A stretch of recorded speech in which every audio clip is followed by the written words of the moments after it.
አድዋ የነጻነት ማማ ወይስ የድህነት ጥላ?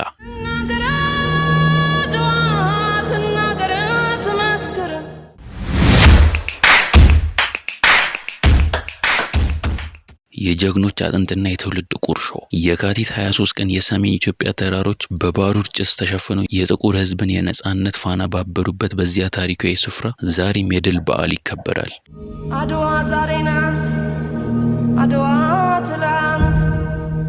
ነገር ግን የዘመናት የአድዋ አከባበራችን ላይ ኩራት ብቻ ሳይሆን የሚፋጅ ቁጭትም አለበት።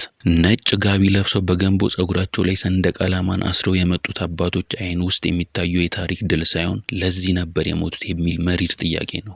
የታሪክ ምሁሩ ሆብስባውም እንደሚለው ብሔርተኝነት ያለ ኢኮኖሚ ግንባታ ባዶ ቤት ነው። ቬትናም በፈረንሳይና በአሜሪካ የቦምብ ናዳ ስትታመስ ኢትዮጵያ በነጻነት አየር ትተነፍስ ነበር። ቬትናሞች እንደ እኛ አልገዛም ብለው ተዋግተዋል። መሬታቸውንም በደም አጥበዋል።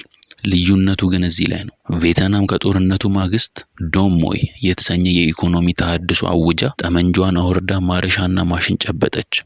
ዛሬም ቬትናም የዓለም የንግድ ማዕከል ስትሆን የአድዋ ጀግኖች የልጅ ልጆች ግን አሁንም በድህነት አዙሪት ውስጥ ናቸው። አድዋ ላይ ቆመው የሚቆጩት አባቶች እኛ ቀድመን ነጻ ወጣን፣ እነሱ ግን ቀድሞ ከረሃብ ወጡ እያሉ በትር በማያውቁ ቁጭት ውስጥ ይገባሉ። የፖለቲካው ሳይንስ ፈላስፋው ኒኮላ ማኪያቬሊ ታላቅነት የሚለካው በድል ሳይሆን ድሉን ተከትሎ በሚመጣው ሰላምና ብልጽግና ነው ይላሉ። ቻይና በ1970ዎቹ መጨረሻ ላይ የነበረችበት የድህነት ደረጃ ከኢትዮጵያ የባሰ ነበር።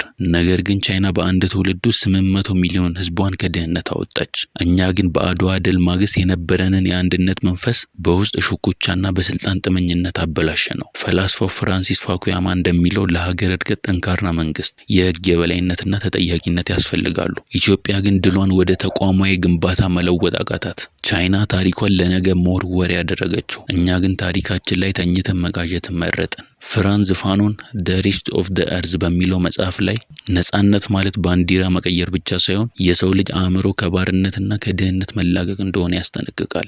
አድዋ ያመጣልን ነጻነት መሬትን እንጂ ሰውን አላበለጸግም የምንለው ለዚህ ነው። ታዋቂው ፈላስፋ ዣን ዣክ ሩሶ ሰው ነጻ ሆኖ ይወለዳል፣ ነገር ግን በየቦታው በሰንሰለት ታስሯል ይላል። ዛሬ ኢትዮጵያውያን ከቅኝ ግዛት ነጻ ብንሆንም በድህነት በበሽታና በስደት ሰንሰለት ታስረናል። አድዋ ላይ የወደቁት ጀግኖች አጥንት የሚጮሁ ለዚህ ነው። እነሱ የሞቱት ልጆቻቸው በዓለም ፊት አንገታቸውን ደፍተው እንዲለምኑ አልነበረም። በአድዋ በዓል ላይ የሚገኙት እነዚያ አዛውንቶች ድምጻቸው እየተንቀጠቀጠ የሚናገሩት አንድ መሪር እውነት አለ። ልጆቻችን እርስ በርስ ተላለቃችሁ፣ ሀገሪቷን አደከማችኋት የሚለው ወቀሳ።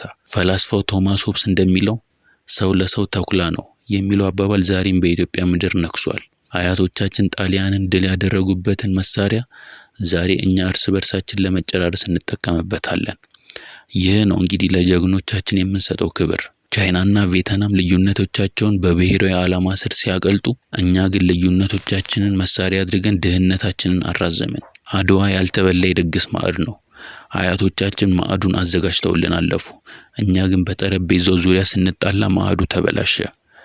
የታሪክ ምሁራንና ፈላስፎች እንደሚስማሙት የኢትዮጵያ እውነተኛ ነጻነት እንደሚታወጀው ዜጎች ከራብና ከስደት ሲላቀቁ ብቻ ነው። የኢኮኖሚ ክተት ልክ እንደ ቬትናም ዶይሞይ እኛም ከጦርነት ይልቅ የኢኮኖሚ ነጻነት አዋጅ ማወጅ አለብን። በአድዋ የታየውን የአንድነት መንፈስ በዘመናዊ ፖለቲካ ውስጥ መተግበር አለብን። የአድዋ ጀግኖች አጥንት ዛሬም ድረስ በሰሜን ተራሮች ላይ ይጮሃል። እኛ አንድ ሆነን ወራሪን አሸነፍን፣ እናንተ አንድ ሆናችሁ ድህነትን ማሸነፍ አቃታችሁ የሚሉ ይመስላል። ሽማግሌዎች ከአድዋ ተራራ ሲወርዱ አይናቸው በእንባ ይሞላል።